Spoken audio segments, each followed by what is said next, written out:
pastor ministrou a palavra de uma forma tão sábia, de uma forma tão gloriosa, que ele trouxe a palavra aos nossos corações. E é bom como a cada dia nós acrescentamos a nossa fé e crescemos na graça e no conhecimento.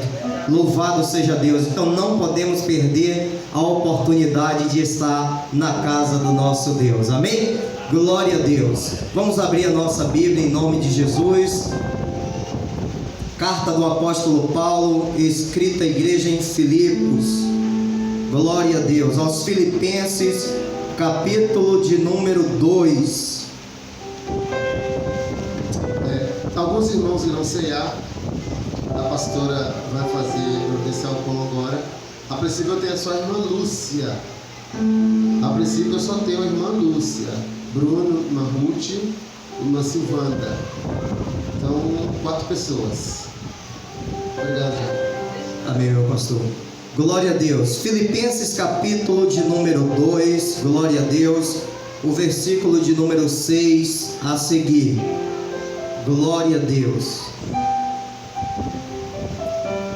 Que nos diz assim: que subsistindo em forma de Deus, não teve por usurpação ser igual a Deus. Antes esvaziou-se de si mesmo, assumindo a forma de servo, tornando-se semelhante aos homens, e achado na forma humana, foi obediente até a morte e morte de cruz. Pelo que Deus o exaltou soberanamente e lhe deu um nome que é acima de todo nome, para que o nome do Senhor Jesus se dobre todo o joelho dos que estão nos céus, na terra e nas águas debaixo da terra, e toda língua confesse que Jesus Cristo é o Senhor, para a glória de Deus Pai.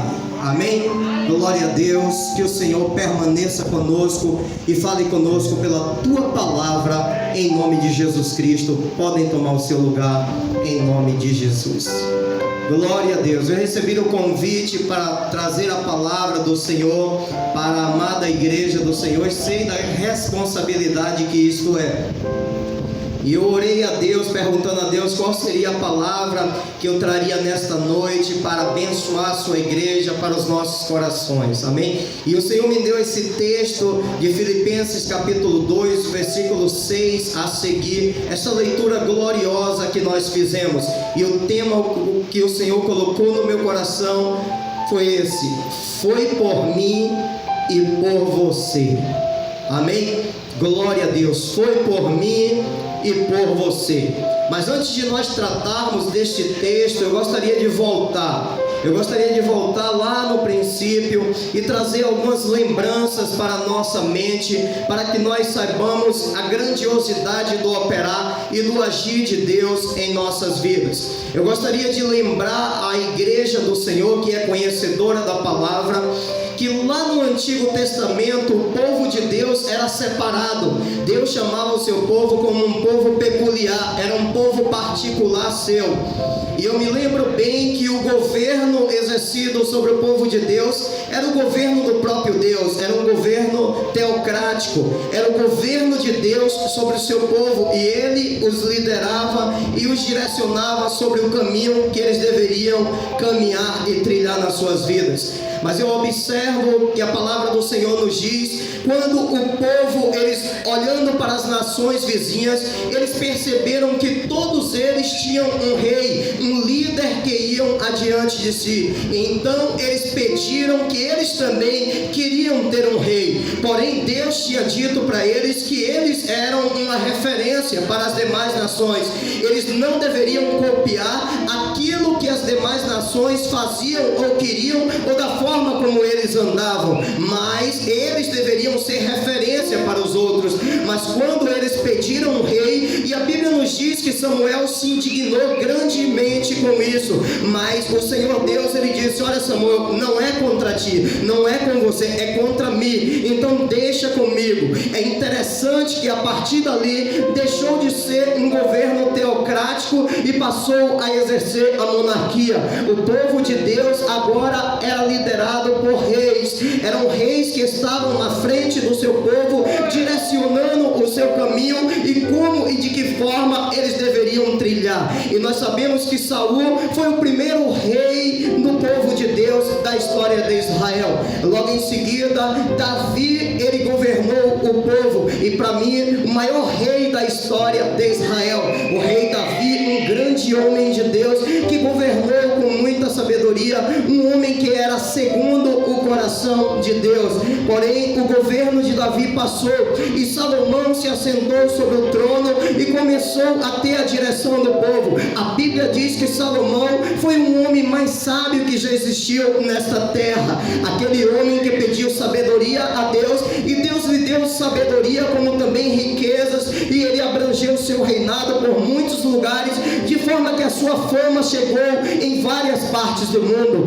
Mas agora eu abro aqui um parênteses, uma lacuna, para dizer que Salomão, ele se deixou levar pela idolatria, quando ele começou a fazer alianças, pastor, com povos estranhos. Deus prometeu para Salomão que ele daria um reino e um governo de paz. Ele não precisava fazer aliança com Faraó, nem com ninguém, porque Deus havia decretado a sua palavra. Às vezes nós padecemos e perecemos porque nós não atentamos para a palavra do nosso Deus, porque uma vez que nós atentarmos para esta palavra, uma vez que nós olharmos para a palavra de Deus, nós seremos bem-sucedidos, nós teremos uma vida abundante e gloriosa na presença do nosso Deus. O que acontece? Salomão, ele parte para a idolatria, porque ele se mistura com deuses estranhos, com mulheres de outras etnias, e essas o incitam a queimar incenso para os seus deuses. E por conta dessa idolatria, o Senhor vem e agora ele rasga, ele divide aquele reinado. Aquele homem que governava sobre todas as nações de Israel, sobre todas as tribos de Israel, agora o reino é dividido. Salomão vem a óbito, e a Bíblia nos diz que o seu filho Roboão se assenta no trono em seu lugar. Mas o que é que acontece? Roboão começa a fazer imposição sobre o povo, mais trabalho e mais impostos para serem pagos. O povo se indigna com essa situação, e então eles levantam um líder para si, Jeroboão, que agora é líder de 10 tribos de Israel.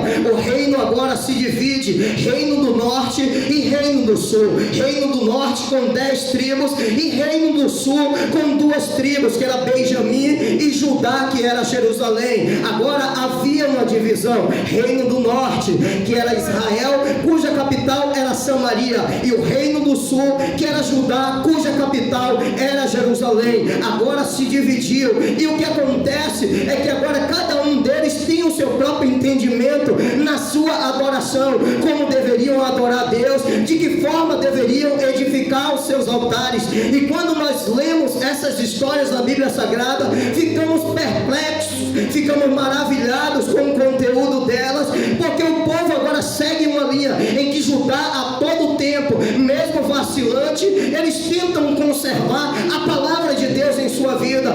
Porém, Samaria agora parte para outros caminhos e começa a se misturar com outros povos e nações, e por conta disso acaba havendo um afastamento da parte de Deus para as suas vidas. Irmãos, eu observo que coisa gloriosa, que no decorrer de todo o tempo essa história se estende e há uma divisão.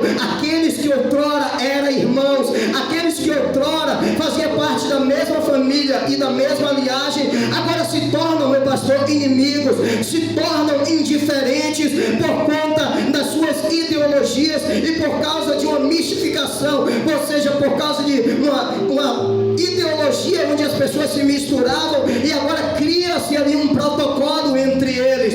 Ou seja, agora havia divisão entre aqueles que eram irmãos. Mas eu quero chamar a atenção nesta noite na palavra, que os anos se passaram, e foram muitos anos, mas um certo dia Deus silenciou-se sobre a terra. Depois que passaram livros ali dos profetas maiores e menores, que são os últimos ali do Velho Testamento, a Bíblia diz que o Senhor silenciou por 400 anos, e ele não falava com o seu povo, ele não direcionava a sua palavra, até que apareceu apareceu João Batista, que vinha profetizando ali no deserto e preparando o caminho para o Senhor, anunciando que ele viria e que eles deveriam se converter dos seus pecados, porque haveria de vir o Cristo ao qual eles deveriam seguir o seu caminho.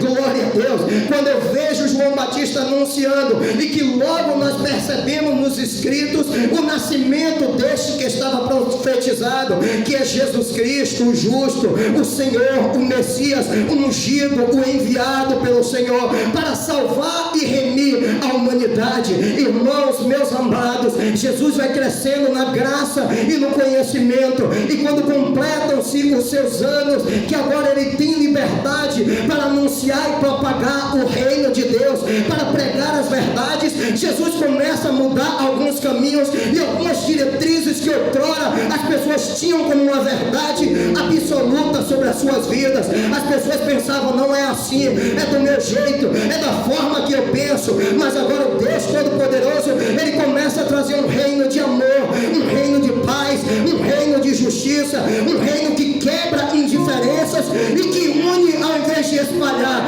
Deus começa a trazer algo sobrenatural sobre a humanidade que ninguém jamais viu, nem nunca ouviu falar. Todos esperavam um rei que governasse e lutasse com espada, meu pastor, para poder defender. Mas Jesus venceu Roma, Jesus venceu todo aquele povo através do amor, através da pregação genuína da palavra de Deus, que nós damos continuidade aqui nesta noite, pregando que Jesus, ele quebra todo o protocolo e indiferença. Aleluias. E quando nós percebemos esses escritos gloriosos, e eu paro aqui num texto bíblico do Evangelho de João, no capítulo de número 4, porque está havendo agora conversas em que o povo está dizendo: olha, que Jesus ele batiza e faz mais discípulos do que João. É toda uma confusão que eles criam, e a Bíblia diz que Jesus ele se retira daquele lugar. E quando Jesus se retira daquele lugar, a Bíblia diz que ele saiu da Judeia para ir para Galileia, e o verso 4 nos diz: e era-lhe necessário passar por Samaria. E nós sabemos, igreja do Senhor, que esse necessário que a Bíblia utiliza é no sentido de transformar a ideologia das pessoas, porque havia um outro caminho pelo mar Mediterrâneo que o Senhor poderia chegar até Samaria, e era o caminho que os judeus usavam, porque eles eram inimigos e não falavam com os seus irmãos, porque havia uma diferença entre eles. Mas agora a Bíblia nos diz que era-lhe necessário passar por Samaria. Talvez os discípulos, os apóstolos não entenderam nada. O que é que Jesus está indo pelo caminho de Samaria? O que é que ele vai fazer? Será que o mestre agora perdeu a noção? Não sabe que somos inimigos, que ninguém sequer profere uma palavra como um samaritano, nem passa pelos seus termos? Imagina a mente daquelas pessoas como turbinou naquele momento. Mas Jesus entrou. Quando ele chegou ali, próximo do horário de meio-dia, ele se assentou naquele poço, junto àquele poço de Sicar, que foi de Jacó e que ele deu por herança para José, o seu filho.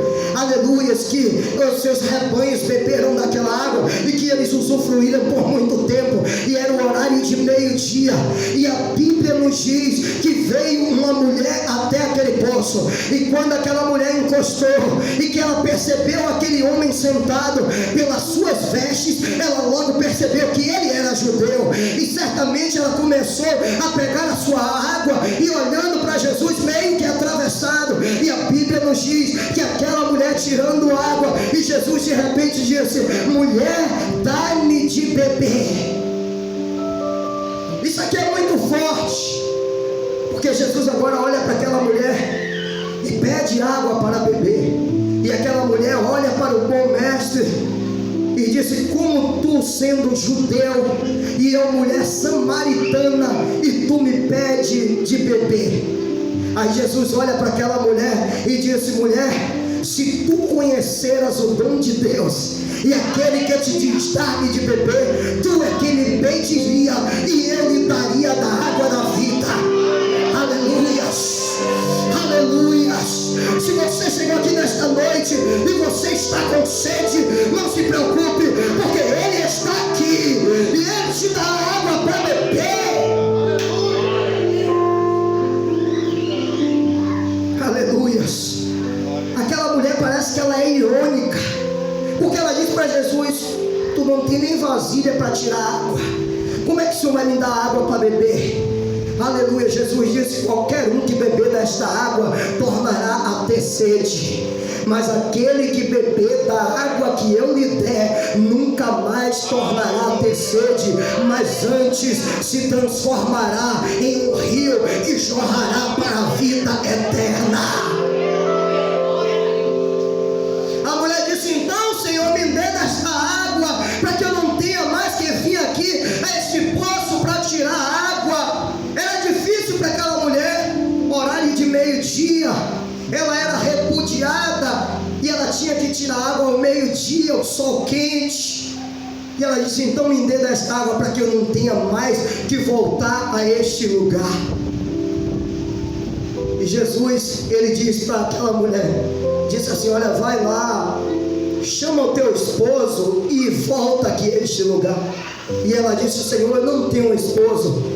Jesus disse assim: você disseste bem, porque você já teve 5 e o que agora tem não é teu. Aquela mulher se assustou e disse: Senhor, eu vejo que tu és profeta.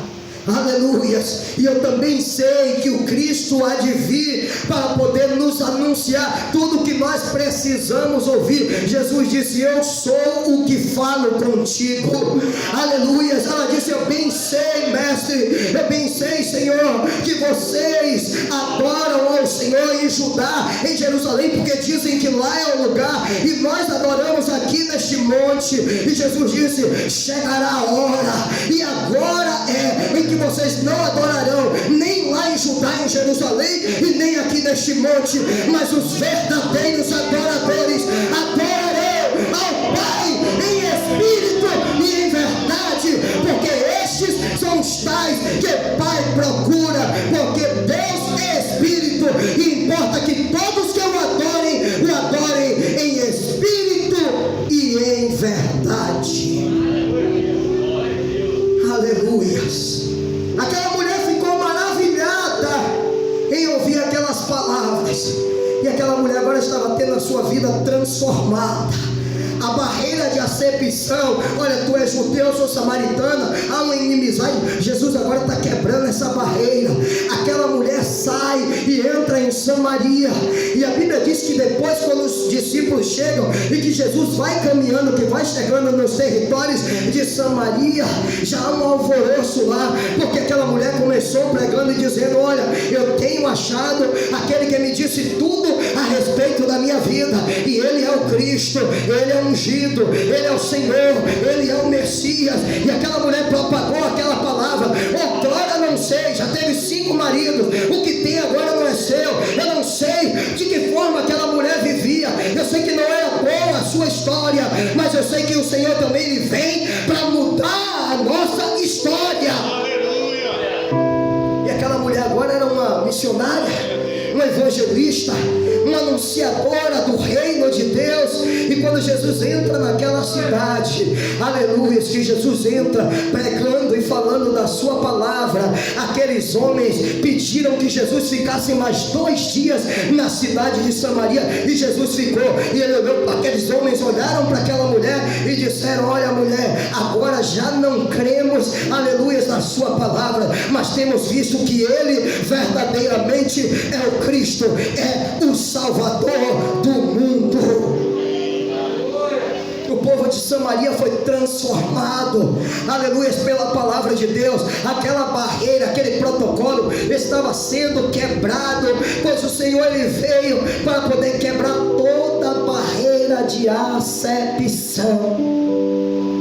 Em 1 Pedro capítulo 1, verso 18 ao 20, o Senhor disse assim: ó, não foi com coisas corruptíveis, como ouro ou prata, que vocês foram resgatados da vossa vã maneira de viver, que por tradição tradição alcançaste dos vossos pais, mas foi pelo precioso sangue do nosso Senhor Jesus Cristo, como de um cordeiro imaculado e incontaminado, que fora conhecido antes da fundação do mundo e manifesto nesses últimos dias por amor de vós. Aleluia. Eu vejo Pedro trazendo uma palavra que é esclarecedora, porque enquanto olhamos para as pessoas com indiferença e julgamos elas pelas suas atitudes, eu vejo uma palavra que vem dizendo aqui: olha, nós nos comportamos assim, eles se comportam assim, porque foi uma herança, uma tradição que veio dos seus pais e que eles, por obediência,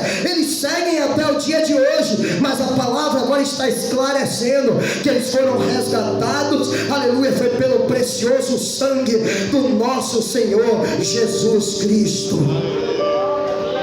Aí, se nós formos observar e formos mais adiante na sua palavra, no Evangelho de João, capítulo de número 18, Jesus agora está sendo julgado, Jesus está sendo levado para ser sentenciado à morte. E outrora nós podemos ver que Jesus, ele adentrou os portais de Jerusalém e que foi aclamado como rei, hosana nas alturas. Nós podemos ver que o Senhor celebrou a ceia com os seus apóstolos e lhes deu uma lição de humildade, lavando os pés dos seus apóstolos e discípulos. Nós podemos perceber que Jesus foi até o jardim Getsemane, que quer dizer prensa de óleo, e ele foi orar, aleluia, preparando-se para aquele momento difícil. E você pode me dizer por quê? Porque sendo ele 100% homem e 100% Deus, ele como homem estava sentindo as dores já antecipadas do que ele iria passar mais adiante, porque ele conseguia ver as coisas vindouras, e ele sabia do grande martírio e sofrimento que ele passaria pelas nossas vidas. Então, quando Jesus suava ali naquele jardim Getsemane, ele estava colocando gotas de sangue e não de suor, porque grande era a aflição. Mas ele disse que não seja feita a minha vontade, mas todavia a tua vontade. Jesus agora estava sendo entregue para as mãos dos homens para ser julgado, para os malfeitores, mas havia um propósito. E sabe qual é esse propósito? Foi por mim e foi por você. Aleluia. Às vezes nós olhamos aquela situação e assistimos Paixão de Cristo com Mel Gibson, que é o filme que mais se aproxima da realidade, e ficamos com pena. Mas não é para você sentir pena, é para você se alegrar, é para você adorar e simplesmente reconhecer e dizer: obrigado, Senhor, pelo teu sacrifício. Aleluia. Ele chega até Anás, levam ele perante Anás. Anás era sogro de Caifás, que era o sumo sacerdote da época, e Anás foi um sumo sacerdote anterior, na vigência anterior. E Anás, e Jesus está perante Anás, e ele começa a interrogá-lo e não acha nada, e manda ele até Caifás. Caifás faz suas interrogações, começam a conversar, e Jesus sempre mostrando que o seu reino não é dessa terra, aleluia, que o seu reino não é deste mundo. Quando eles mandam Jesus perante Pilatos, e Pilatos começa a interrogar Jesus, Pilatos percebe: ele é inocente, eu não tenho nada para poder julgar este homem, para poder condená-lo. Eu acho interessante quando ele interroga e diz: você é rei? Ele disse: tu dizes que eu sou. Aleluia. E eu acho interessante quando ele disse: se o meu reino fosse deste mundo, os meus amigos, eles lutariam pela minha causa e me livrariam, mas logo o meu reino não é deste mundo, ou seja, precisa se cumprir. Então Pilatos se direciona para o povo e diz para aquele povo: eu não achei nada nele que eu possa fazer. Mas o povo gritava: crucifica-o, crucifica-o. Aquela multidão aclamava pedindo a crucificação do Senhor. Então Pilatos resolve mandar chicotear Jesus, manda que ele desse uma surra, umas chicotadas que dilacerasse o seu corpo, e ali Jesus é levado para ser moído e dilacerado. Mas foi por mim e por você. Por isso nós precisamos valorizar esse sacrifício que ele fez pelas nossas vidas. Jesus foi moído, Jesus foi dilacerado, e depois trouxeram e apresentaram ao povo como já havia dado castigo para ele, e o povo gritava ainda mais: crucificam, crucificam. E eles disseram: olha, nesta época é lícito que nós peguemos um homem e venhamos libertar do seu pecado. E eu apresento a vocês Jesus, e te apresento também Barrabás. E o povo gritava: solta Barrabás e crucifica Jesus. E o povo aclamava, e aqueles homens, sem ter para onde fugir, ele lavou as suas mãos, aleluia, e entregou Jesus na mão daqueles sacerdotes, aqueles homens que deveriam pregar a verdade, aqueles homens que deveriam ter entendimento da palavra. E eles levaram Jesus para o Gólgota, lugar chamado Caveira. E ali Jesus estava com aquela cruz que não era dele, era de Barrabás. Digo, não era de Barrabás, era minha e sua. E ele estava conduzindo aquela cruz e sendo chicoteado por aquele caminho. E quando Jesus, ele chega ali no Gólgota, já todo moído, cansado, dilacerado, e toda aquela multidão ao seu redor, ele é pendurado naquela cruz. E quando Jesus está naquela cruz, eles começam a zombar, a lançar sorte das suas vestes, para que se cumprisse as escrituras. Eu observo aqueles dois homens que estavam ao lado da cruz, e um dizia: se tu és o Cristo, desce daí e se livra. Você livrou os outros e não pode livrar a si mesmo, desça dessa cruz. E o outro dizia assim para ele, e disse: olha, tu não temes a Deus, nem estando na mesma condenação que ele. Aleluias, reconhecendo, meu pastor, que ele era Deus. Tu não temes a Deus, nem estando na mesma condenação que ele. E agora ele paralisa aquele homem e diz: olha, Senhor, lembra-te de mim quando estiveres no teu reino. Jesus olha para aquele homem e disse: ainda hoje estarás comigo no paraíso. Os protocolos vão se quebrando. Ele era marginal e estava sendo crucificado como um malfeitor, mas Jesus está dizendo: pronto, ele vai ser o primeiro a herdar a eternidade. Foi por mim e por você que ele morreu naquela cruz. As horas foram se passando, e depois que Jesus disse: tenho sede, para se cumprir as escrituras, e colocaram vinagre na sua boca, e então ele rendeu o seu espírito. Aleluias. Mas quando tiraram Jesus, e eles estavam preparando ali a celebração da Páscoa, e então eles tiraram rapidamente o corpo de Jesus, e então ele foi sepultado ali numa tumba de José de Arimateia, um homem rico, que tinha ali um sepulcro novo, nunca tinha sido utilizado. E então colocaram Jesus. Mas sabe qual é o diferencial das nossas vidas, igreja? É que nós temos um líder que morreu, mas que ressuscitou ao terceiro dia, e que está conosco para nos dar vitória. É por isso que você passa luta, é por isso que você passa aflição, é por isso que você passa dificuldade, e você é alegre, e você sorri, e você glorifica, e você prega a palavra para o seu próximo, porque o seu Senhor, o seu Deus, o seu líder, ele morreu, mas ressuscitou e vive, e está na tua e na minha vida.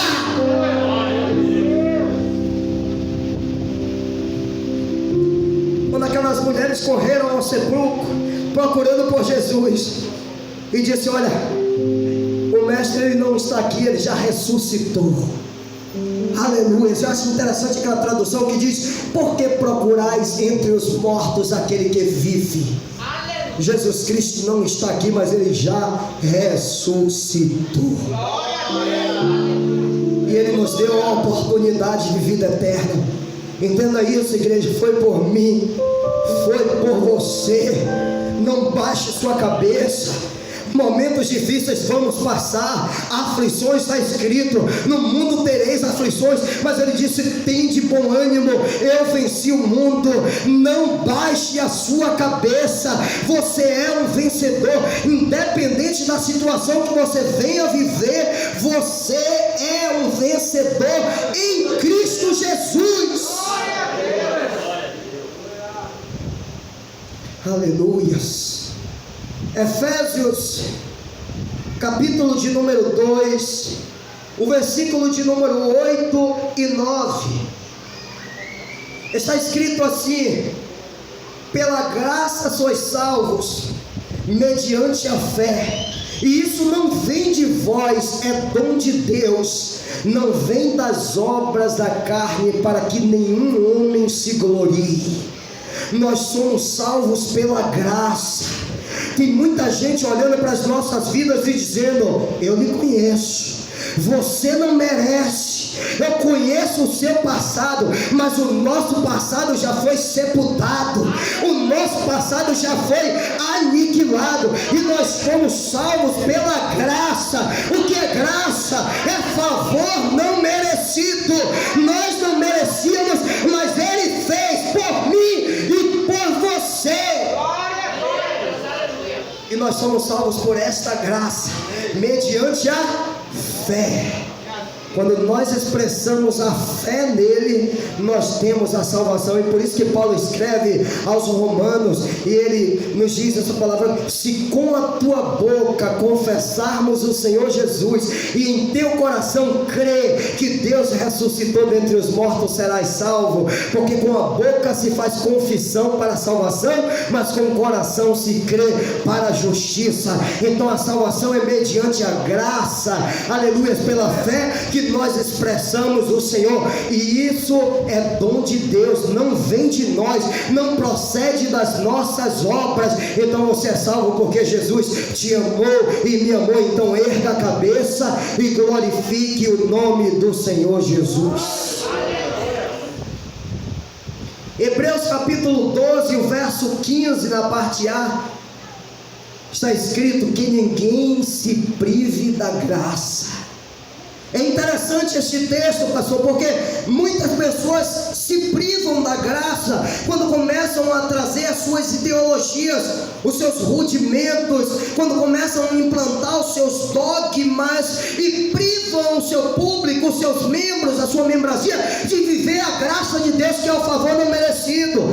Nós não utilizamos a graça para dar legalidade ao pecado. Paulo expressa isso escrevendo aos Romanos: de forma nenhuma, né? Porque a palavra diz em Romanos 5:20 que onde abundou o pecado, superabundou a graça em Cristo Jesus. Aí Paulo diz no capítulo 6: permaneceremos pois no pecado para que a graça vos abunde? De forma nenhuma. Então não vamos permanecer no pecado, mas que ninguém se prive da graça. Você é livre para servir e para adorar, porque Deus te resgatou com um alto preço, que foi todo o seu sangue vertido naquela cruz do Calvário. Então não perca a oportunidade de ser um exímio adorador. Às vezes tem pessoas que chegam na igreja, sabe que existem pessoas que se chateiam: eu estava numa expectativa de ter uma oportunidade e não tive. A maior oportunidade que nós temos é de chegar nesse templo e adorar, erguer as nossas mãos e dizer: eu sou livre, eu sou livre.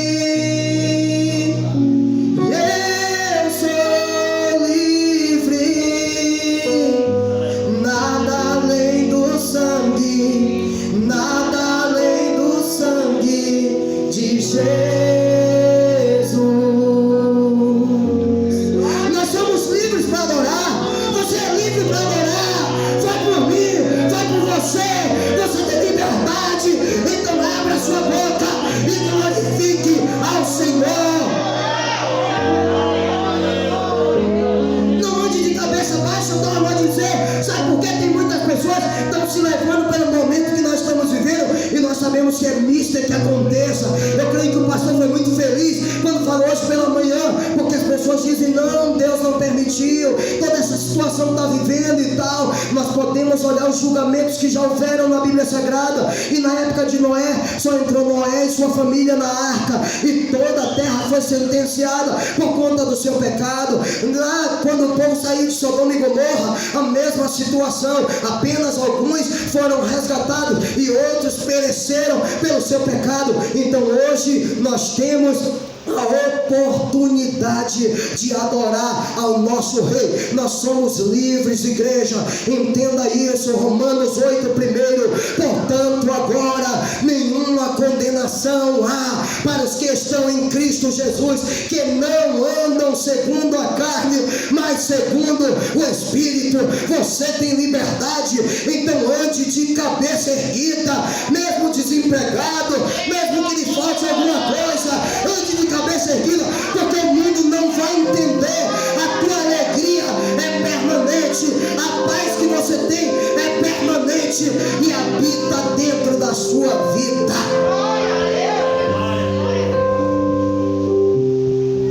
Eu não vou demorar, eu quero apenas dizer algo. Sabe por que as pessoas ainda se apegam tanto a isso aqui? Porque tem pessoas que entendem que nós somos carnes, nós somos carnais, precisamos desfrutar. Eu preciso desfrutar das coisas dessa terra. Entenda, você é peregrino em uma terra estrangeira, você só está de passagem aqui.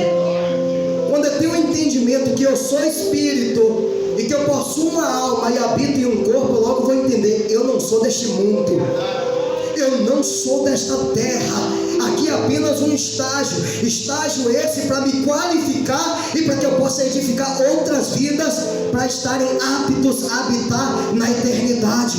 Então tem muitas pessoas que se apegam a esta vida e que querem viver somente o que esta vida traz para a sua vida. Mas nós não, nós elevamos os nossos olhos para os montes, de onde vem o nosso socorro. Nós entendemos que o que o Senhor tem é muito superior àquilo que esta vida tem para nos oferecer. E é por isso que nós sempre temos a alegria em Cristo Jesus. Eu quero te dizer nesta noite, igreja, entenda, foi por mim, foi por você. É porque nos falta tempo para pegarmos todo o martírio, todo o sofrimento de Jesus e detalhar, mas foi por mim e foi por você. Você é conhecedor da palavra de Deus, você sabe o que ele passou, foi por mim. Quando Satanás disser para você e tentar lhe jogar uma depressão e dizer: você é derrotado, você é feio, você não tem um emprego, olha, você não tem nem pai nem mãe, você não é querido, você não é amado, você é assim, você é assado, você é de tal maneira, diga: não, Jesus pagou o preço por mim. Eu sou especial, eu sou o melhor de Deus nesta terra. Não deixe Satanás colocar coisas ruins no seu coração para você andar cabisbaixo e nem depressivo. Entenda, igreja, você é sal da terra, você é luz do mundo.